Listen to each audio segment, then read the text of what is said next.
welcome back to our Community Talk segment, this time with a focus on San Fernando. Ryan, it's been an excellent discussion. I think so too. I think that we've gotten a lot out of the issues that are affecting San Fernando, but also we've sort of touched on the solutions, and I know we're going to touch on more now. Yep, and that's the thing. Some of these issues, they aren't new to the people here. They've been identified, and we've been told that there are solutions. And with local government coming up, elections, we'll see if these are the same people who will be enforcing these solutions. I agree. Enforcing the key word there. Right. So we're going to start with Miss Bartlett. Miss Bartlett, this is a segment where you all can give us a solution to any of the problems or any of the issues we highlighted in the last hour or so. So I'm going to let you start us off. One of the things we would like to see is a police post on the wharf, San Fernando Wharf, because it was highlighted in your newspaper that one of the drug kingpins in Trinidad live on the wharf. There's no police post, no sort of control there, open border, and it was said in your report that the largest number of guns and ammunition come through there. I've been there in the night just to see myself, and they'd offload and unload anything, and you don't know what is going or coming. So we would like that. We've met before with the police commissioner on that. He promised a year ago that we would get one. Hopefully that's in the making at the moment. Also, I'd love to see a cleaner city. We can do some more pressure washing and more bins so that people would become more conscious of using the bins and keeping a cleaner city. And if we want to help the street vendors, because we are very concerned about everyone making a living, kind of get them together and teach them, do not throw their plastic bags just boom, boom, boom on the streets. On the evening, you see only plastic bags on the ground all over. And we want to get rid of that.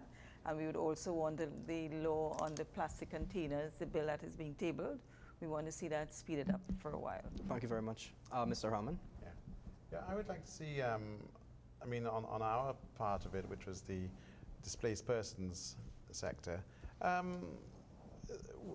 once we get our support, I think, from the business community, I think that we should be well on the way of rehabilitating a large population of the homeless in the city, and then clean up the neighborhood as well.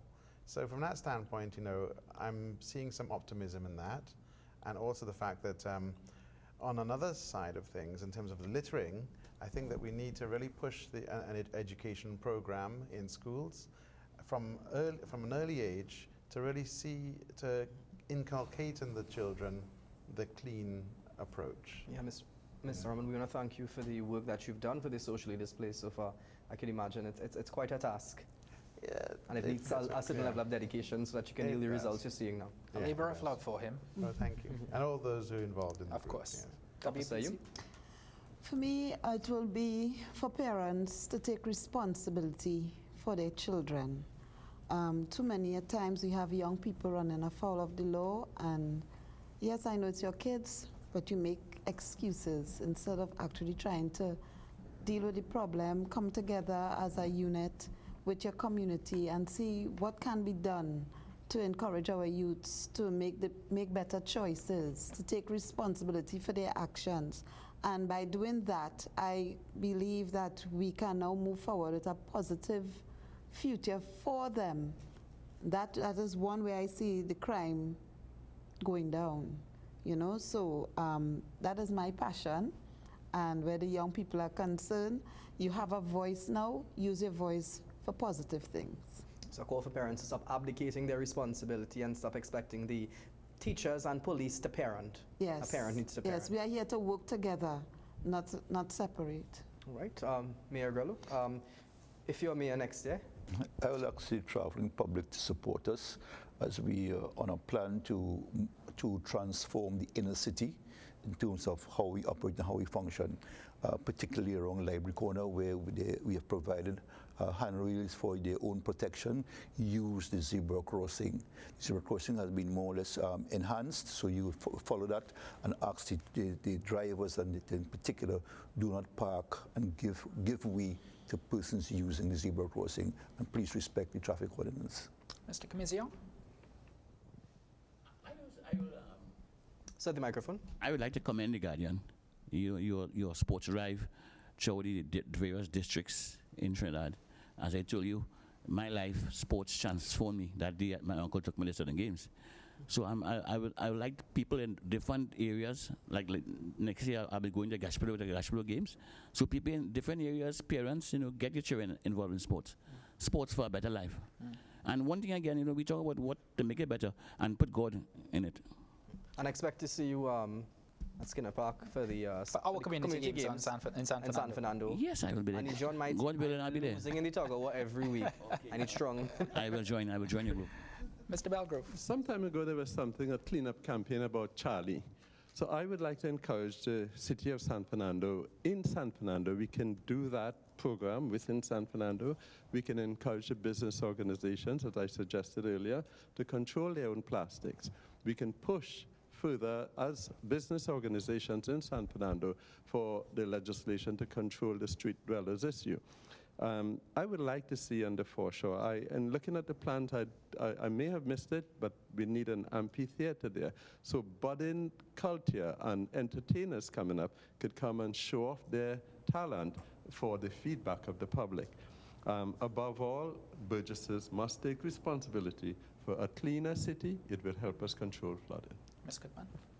I just wanted to say I have two solutions to issues. One would be definitely the idea of personal responsibility. Everybody needs to take responsibility for their surroundings. Don't litter, clean your lots, right? And the other one is a plea to the central government. We have so many vulnerable members of society. I'm naming two: children with special needs and older adults who have had neurological disorders. There is absolutely no public treatment in terms of rehabilitation and therapy for them. And I just want to appeal now publicly, please let's consider these most vulnerable members of our society.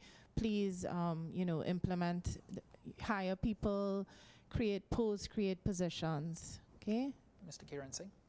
Yes, thanks again to the Guardian Media Group for having this panel discussion. As we know, the San Fernando Chamber of Commerce was formed with one of the main purposes being to bring business back to San Fernando.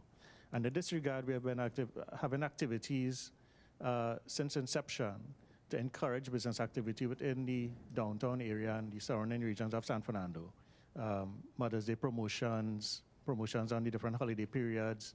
We had a Dragon Boat Regatta recently to show that there's activity within San Fernando. San Fernando is alive and well.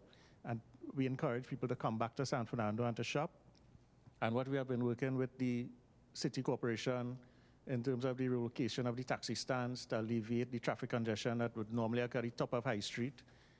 Since that has started, just a couple of days ago, we have noticed that the congestion has been alleviated quite a lot, because the perennial question on everybody's minds was, when we come, where are we going to park?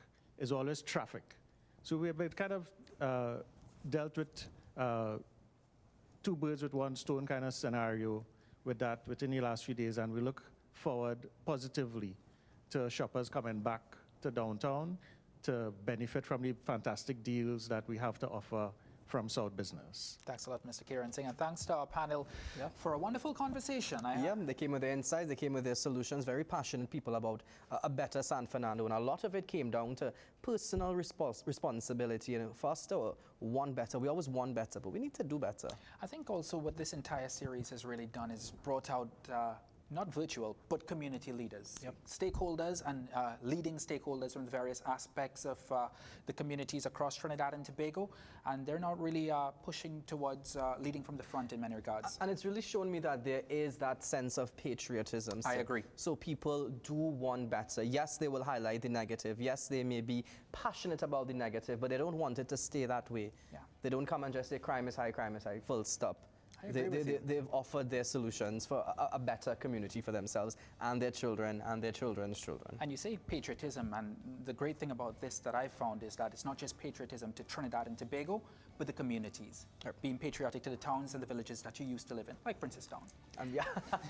Or, Aruca. Or Aruca. Yeah. Like San Fernando. If I don't mention Aruca is never mentioned anywhere, and right? then they will be very upset with you. It's like Arima's less popular neighbor with less money and less people. All right, so that brings us to the end of our Community Talks, our San Fernando edition. Thank you for staying with us. I'm Akash Samaru. I'm Ryan Bechu. Have a great night.